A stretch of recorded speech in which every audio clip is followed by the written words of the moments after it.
The slide that ended his career was one I built on purpose, and I handed it to him myself. It happened in a conference room on the 14th floor of a building in downtown Minneapolis, while he smiled at me and called me a team player in front of the regional VP. He thought I was giving up. I let him think that for almost 3 months. The alternative was telling him what I'd actually put in cell N47 of the model he was about to present as his own. The slide means nothing without the year that came before it. My name is Adam. I'm 38, I'm a financial analyst, and at the time of all this I worked for a mid-sized commercial real estate firm I'll call Brunderman Capital. That's not the real name, but it's close enough. It was off Marquette Avenue, the kind of place with 40 people and a coffee machine that everybody complained about and nobody fixed. I'd been there 6 years. I was good at exactly one thing. I built the financial models that tell you whether a building is worth buying. The spreadsheets with the rent rolls and the debt schedules and the 10-year cash flow projections. The documents that decide whether the firm puts $30 million into an apartment complex or walks away. I was the person they handed the messy deals to. I was not the person they put in front of clients. I am not smooth. I sweat through my shirts, and I say the wrong thing when a room goes quiet. The person they put in front of clients was my boss. I'll call him Trevor. Trevor was 44. He had the good suits and the easy laugh and the kind of face that made people trust him with money. He had been my manager for 4 of my 6 years. For most of that time, I would have told you he was fine. Not a mentor, not a friend, but fine. He let me work from home on Fridays, he didn't micromanage, and when the work was good he said good job in the hallway. I told myself that was enough. I have a daughter, Mia. She was 9 that year. I have a mortgage on a townhouse in St. Louis Park, and a wife, Dana, who teaches 4th grade. What I wanted out of Brunderman Capital was not glory. It was a promotion to senior analyst that had been dangled in front of me for 2 years. The one that came with another $19,000 a year, and a title that would let me leave for a better firm if I ever worked up the courage. That $19,000 was Mia's swim team and the second bathroom we wanted to add. That was the whole size of my ambition. The deal that changed everything was a portfolio of 4 industrial warehouses out past the airport, in Bloomington and Eagan. Came across our desks in January. It was the biggest thing the firm had looked at in years, $110 million, and it was complicated in the specific way I was good at. Layered debt, 3 different tenants with staggered lease expirations, an environmental question on one of the parcels. Trevor brought me into his office, closed the door, and told me this was the one that was going to get me the senior title. He said it just like that. Build me something clean on the warehouses, Adam, and I'll walk it up to the committee myself and we'll get you across the line this year. I believed him. Completely. That belief is the thing that has to come first, before any of the rest makes sense. So I built it. I built the best model of my life. I spent 6 weeks on that thing. Nights after Mia went to bed. Weekends when Dana took her to her mom's so I could have the house quiet. I drove out to all 4 warehouses myself, which analysts don't usually do. I walked the parking lots and counted the truck bays. I noticed things the broker's package left out. One of the tenants in the Eagan building had quietly subleased 40% of their space to a third party, which mattered for the risk profile in a way nobody upstream had caught. I called the environmental consultant directly instead of reading the summary. I built a model with every assumption documented, every cell traceable. The kind of work you do when you think it's going to change your life. The first strange thing, the first small wrong note, happened in late February, and I almost didn't notice it. Trevor asked me to send him the model. Not a copy for review, the actual file. He said he wanted to put it on his own drive so he could pull it up in a meeting with the VP. I sent it without thinking. Why would I think anything? He was my boss. About a week later, I needed to reference something in it. I went to the shared drive where my version lived, and the file had been moved to a folder under Trevor's name. When I opened it, my name was gone from the document properties. The author field said Trevor. The created by data, which I'd never once looked at in 6 years, now read his account. I remember sitting there thinking that was odd, and then talking myself out of it. Files get copied. Properties change. I had 3 other deals on my plate. I let it go. That was the first thing I let go. There would be a lot of things I let go, right up until the day I decided to stop. The next piece came in March, and it came from Priya. She sat 2 desks down from me and ran the firm's deal database, the internal system where every project got logged with the analyst's name attached. Priya and I weren't close, but we were friendly in the way of people who've complained about the same coffee machine for years. She stopped by my desk one afternoon, a little hesitant, and asked me a question that didn't make sense. She asked why I'd taken myself off the warehouse deal. I said I hadn't. She frowned and said the lead analyst field in the system had been changed. It used to say my name, and now it said Trevor's, and the change had a timestamp from the week before. She'd assumed I'd requested it. I told her I hadn't requested anything. She got a look on her face, the look of someone who has just realized they're holding something they shouldn't be touching. She said very carefully that she wasn't going to be the one to bring it up, but that I might want to look at who else had been given access to the model folder. Then she went back to her desk and didn't say anything else. She had told me as much as she was willing to risk. I didn't confront Trevor that day. When the person doing this to you signs your reviews, controls your promotion, and is friends with everyone above you, you do not walk into his office with an accusation and a metadata screenshot. You sit at your desk and you feel your face get hot. You run the conversation in your head 40 times and you do nothing. You have a daughter and swim team and a mortgage and no proof that would survive him saying Adam's a great guy. But he's been under a lot of stress lately. So I did the only thing I knew how to do, the thing I was good at. I started building a record, quietly, off the company servers. I started a folder at home, not on my work laptop, on my own machine. Every email Trevor sent me about the warehouse deal, I forwarded to a personal address and then deleted the forward from my sent folder.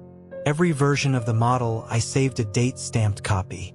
A tired man in a townhouse in St. Louis Park at 11 at night, building a quiet little archive of his own work, telling himself he was probably being paranoid, hoping he was being paranoid.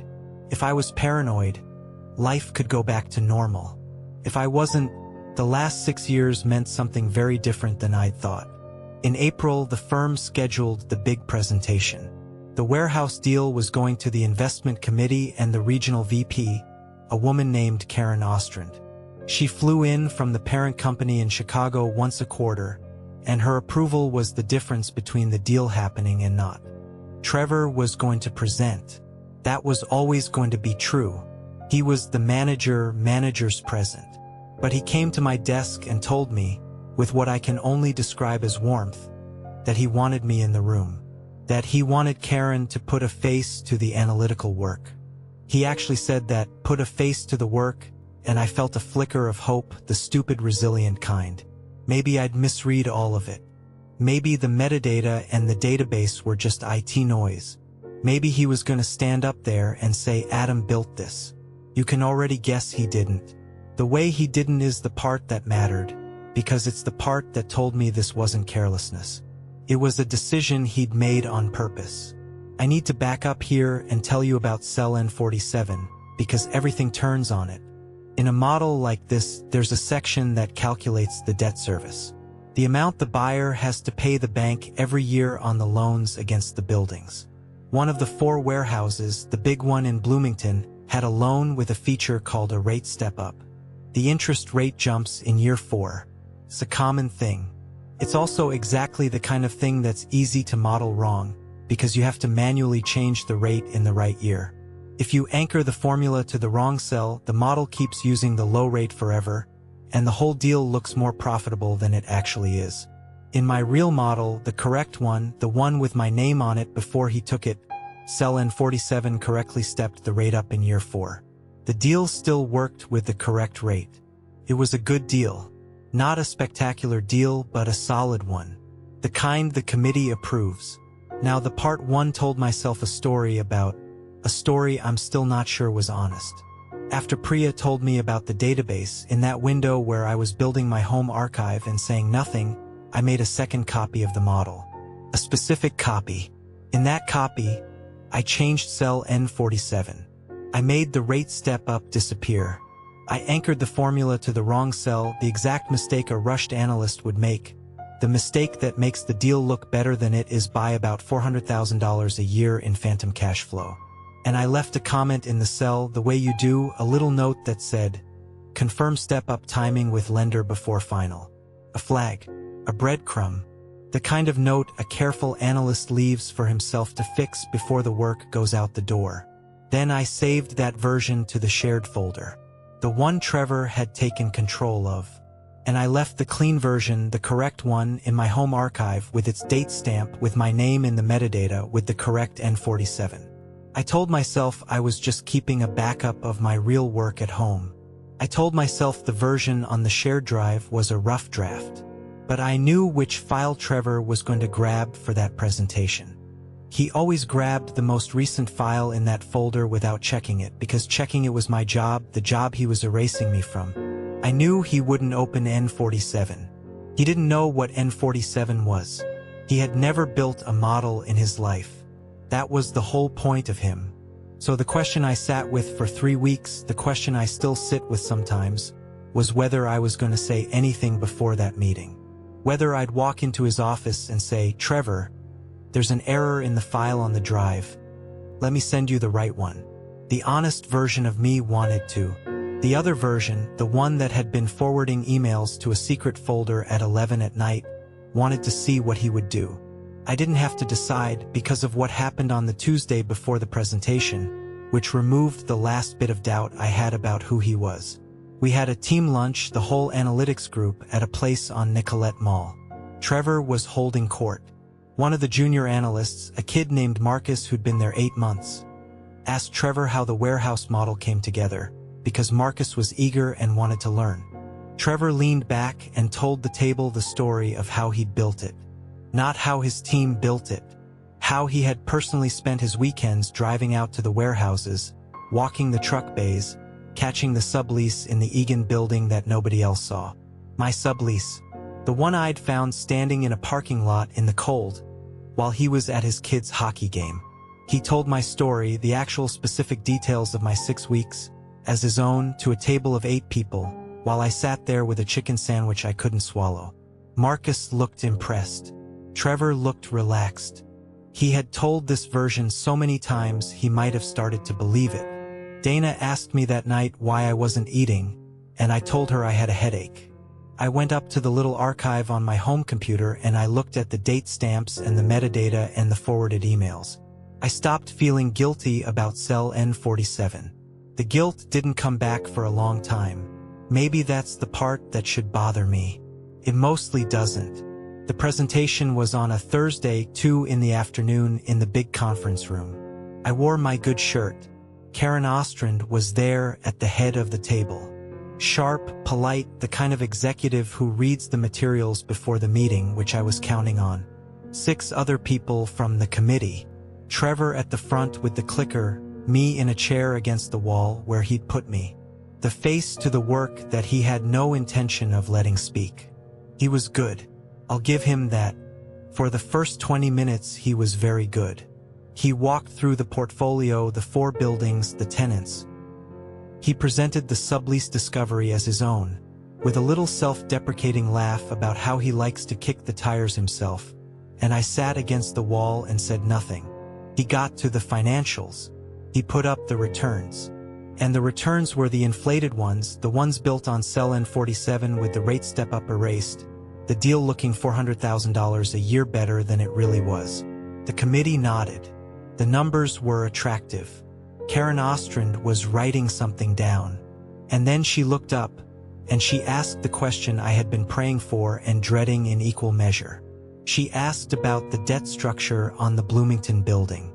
She asked specifically whether the model accounted for the rate step-up in year 4. She said she'd seen the lender term sheet in the data room, and she wanted to make sure the step-up was reflected. She'd read the term sheet. Of course she'd read the term sheet. She was the one person in that building who did her homework as thoroughly as I did mine. Trevor didn't know what a rate step-up was. I watched him not know. I watched him glance down at the model on his laptop, at a cell reference he'd never examined, and I watched him do the thing that smooth people do when they don't know an answer, which is to project confidence. He said, "Yes, absolutely, the step-up is fully reflected. The returns you're seeing account for it." He said it with total certainty. He pointed at the screen, at the inflated number, and he told the regional vice president of the parent company that those returns included the very thing they did not include. If he had said, "Let me confirm that with my analyst," and turned to me, I would have had a choice to make. I had a sentence ready in case he did, something that would have let me fix it in the room and still keep my dignity. He didn't turn to me. He never once looked at me. He answered for the work as if it were his, because in his mind it was, and he buried himself with a confidence I could never have faked. Karen Ostrand wrote something else down. The meeting moved on. The deal got a tentative approval, pending final due diligence, and everyone shook hands. Trevor caught my eye on the way out and gave me a little nod, like we'd done it, like there was a we. I went back to my desk and I felt very calm, calmer than I'd felt in months, and I didn't fully understand why yet. Here is what I didn't know that afternoon. The thing that turned this from a small private revenge into something much bigger than I'd planned. I thought, at worst, the error would surface in due diligence. Someone would catch it, Trevor would look sloppy, maybe I'd quietly get to be the one who found and fixed it and looked good by comparison. That was the ceiling of what I imagined. I had no idea that Karen Ostrand had already seen the term sheet. I had no idea she had a habit I only learned about later from Priya, of pulling the underlying model files herself after a presentation when something didn't sit right. I had handed my breadcrumb to exactly the wrong person for Trevor, and exactly the right person for what came next, and I didn't even know I'd done it. The Monday after the presentation, Karen Ostrand's assistant emailed Trevor and asked for the native model file. Not the PDF, the Excel file with the formulas live.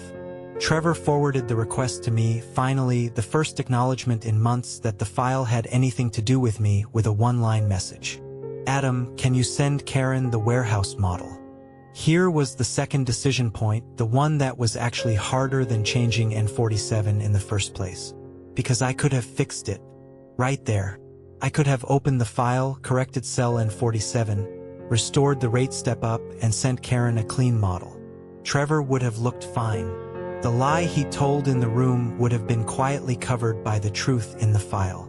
Life would have gone back to normal, and I would still have been the invisible man who built the work. Fixing it was the safe thing. Fixing it was, in a strange way, the loyal thing. Loyal to a firm that had let him erase me. I sent Karen the file exactly as it was, with the wrong N47, with the inflated returns that didn't match what the term sheet said, and with my little comment still sitting in the cell, the one that said confirm step-up timing with lender before final, in a comment thread that, because of the metadata I discovered back in February, was attributed to my user account and date stamped from before Trevor ever presented. That comment did two things at once. It proved the error had been flagged before the presentation by me, which meant the analyst had done his job. And it proved that whoever presented those numbers to the committee as final and accurate had either ignored the flag or never understood it. The comment was a fingerprint. It said, in effect, the person who built this knew it needed checking, and the person who presented it didn't. I sent it and I closed my laptop and I drove home. I told Dana I thought something was going to happen at work and I didn't know if it was going to be good or bad for us. She asked if we'd be okay, meaning the mortgage, meaning Mia's swim team, and I said I didn't know, which was the truth. I didn't sleep much that week. Took 9 days. I know it was 9 days because I counted them. The 9 days I pieced together afterward from Priya, a guy named Dev in IT who owed me a favor, and eventually Karen Ostrand herself, which is a conversation I'll get to. Karen opened the model. Karen knew exactly what a rate step-up was, and she went straight to the debt section and she found cell N47, and she found the rate that should have stepped up and didn't. She found the $400,000 a year hole. And then she found the comment. My comment. With my name on it, and a date that was 11 days before the presentation she'd sat through, telling her in my own words that this exact item needed to be confirmed before the model was final. She did not call Trevor first. This is the detail that tells you who she was. She called Priya's department, the deal database, and she asked a simple question. Who was the lead analyst on this deal originally, and when did that change, and who changed it? And Priya, who had been sitting on that for 2 months, told her the truth with the timestamps because Priya had kept her own quiet record the same way I had, because people who get erased learn to keep records. So by the time Karen Ostrand understood the error, she also understood the history. She knew the model had been built by an analyst named Adam, whose name had been removed from the file and the database and replaced with the name of the man who presented it. She knew that analyst had flagged the error in a comment before the presentation. And she knew the man who presented it had stood in front of her and told her, with total confidence, that the error wasn't there. I learned all this in pieces, but the first piece I got direct. On the 9th day, Karen Ostrand's assistant emailed me, just me, not Trevor, and asked if I had 30 minutes that afternoon for a call. My hands were not steady when I read it. I took the call in my car in the parking garage, because I didn't trust the walls in the office. She was direct. She said she'd reviewed the warehouse model in detail. She asked me to walk her through cell N47. Not to defend it, to explain it. I had a choice again, the last one, which was how much to say. I could have buried Trevor outright. I didn't have to. I just told her the truth about the model flatly, the way I'd build it. I explained the rate step up. I explained what the correct number was and what the model on the drive showed instead. I explained that the comment was mine. When she asked, in a very even voice, whether I had presented those numbers or reviewed the final version that was presented, I said no, I had not been asked to review the final version. I left the rest of the sentence for her to finish herself, because she was clearly capable of finishing it. There was a pause, and then she asked the question that I realized she'd been driving toward the whole time. She asked why my name wasn't on the model when she pulled the original file from the firm's archive, the deep archive, the backup that Trevor didn't know existed and couldn't reach, because the parent company kept its own backups. Of course it did. And in that backup from February, before any of the renaming, the author field still said me. I told her I didn't know why my name had been removed, which was technically true. I knew who, I knew when, but I genuinely did not know why a person would do that. Why erasing me had been worth more to him than the work being right. I still don't, fully. I told her she might want to ask Trevor, and I think we both understood that she already had her answer. What I'm about to tell you about Trevor's last weeks at the firm, I didn't see most of directly. I wasn't in those rooms. It's pieced together from what Priya saw, what Dev told me, and what became obvious from the outside, so treat the specifics as my best understanding and not as gospel. There was an internal review. That part one no, because I was interviewed for it by a woman from the parent company's compliance group who flew in from Chicago and asked me the same questions 4 different ways and took notes on a legal pad. I gave her the home archive. All of it. The date-stamped versions, the forwarded emails, the metadata. I had it organized, because organizing is the thing I do instead of sleeping. She looked through it for a long time, and at one point she said, mostly to herself, that it was the most complete documentation she'd ever been handed in one of these. I didn't tell her I'd been building it since March, terrified, hoping I'd never need it. I just said I like to keep records. Trevor figured out something was happening before they told him, the way you do. He started being friendly to me again, aggressively friendly, stopping by my desk, asking about Mia, suggesting we grab a beer. For about a week, he was warmer to me than he'd been in 4 years. I said yes to nothing and I told him nothing, and I watched him try to read whether I was a threat, and I gave him a blank, tired face that told him nothing. The same face I'd been giving the world my whole life. The face that made people think I wasn't smooth. The same flatness that kept me out of the client meetings was very useful for sitting across from a man trying to figure out how much you know. The thing that actually ended it wasn't the error by itself. A model error, even an embarrassing one, even one presented to a regional VP, is usually survivable for a guy like Trevor. People make mistakes. He could have said I trusted the analyst's file, I missed the flag, my fault, I'll own it. If he'd said that, he'd probably still have his job. What he could not survive was the gap between the error and the confidence.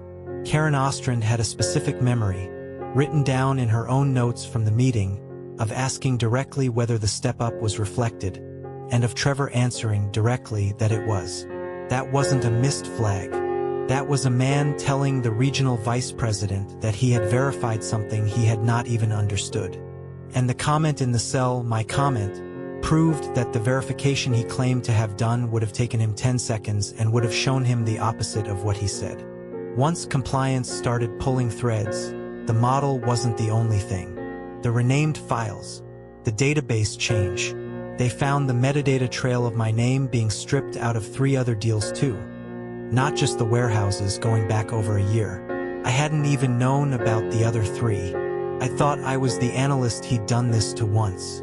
I was the analyst he'd done this to repeatedly, and the only reason it surfaced was that this time he'd done it on a deal big enough to draw Karen Ostrand's personal attention, and on a model with an error he was too unskilled to catch.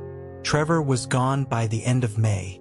The official language was that he resigned to pursue other opportunities, which is the language firms use when they want someone gone without a lawsuit, and which everyone in the building understood perfectly.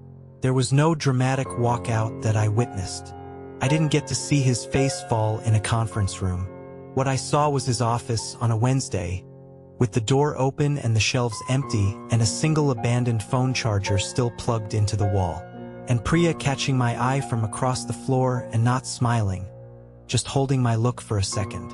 I did not get his job. The satisfying version of the story ends with me in the corner office, and that's not what happened. They brought in someone from outside to manage the team, a decent enough guy named Hollis who at least knew what a rate step-up was. But I got the senior analyst title, finally, the one that had been dangled for 2 years, and the $19,000. It came in a quiet conversation with Hollis and someone from HR who never once mentioned Trevor's name or the reason the title had suddenly become available. Mia got her swim team. We added the second bathroom that fall. I'm sitting in the house it's attached to as I write this. Karen Ostrand and I never became friends, but a few months later she pulled the warehouse deal back onto the table with the corrected model. My corrected model. The one with the real N47. The deal got done at the right number, the honest number, the solid but not spectacular return that was true the whole time. She had me present part of it.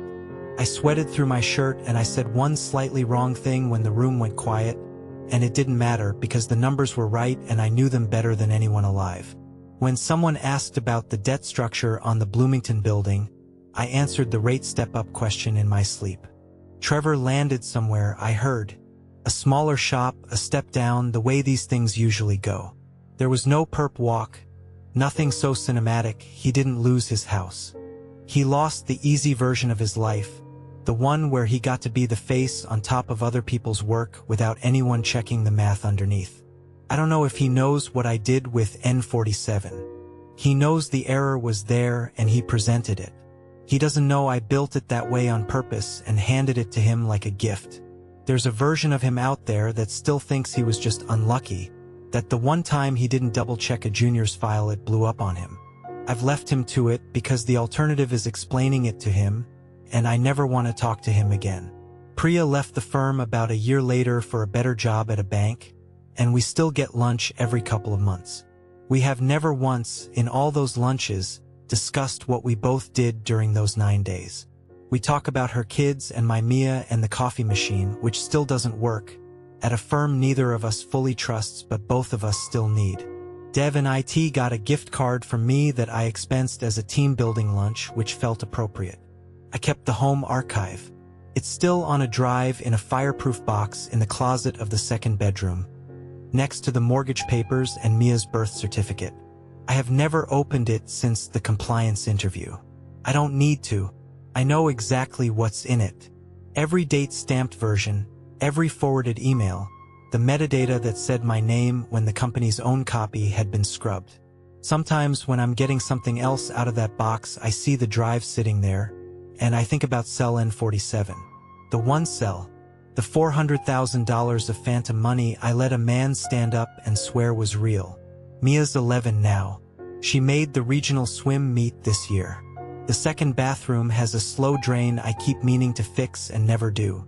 Dana still thinks the whole thing was simpler than it was, that I got wronged and then got vindicated, and I've never corrected her, because the part where I built the mistake on purpose and chose not to fix it is a part of me I don't fully understand and don't especially want her to see.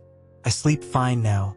The coffee machine at work still doesn't make good coffee, and last week they finally ordered a new one, and the whole office stood around it like it was a small miracle. Nobody there knows what's in the box in my closet, and that's exactly how I want it.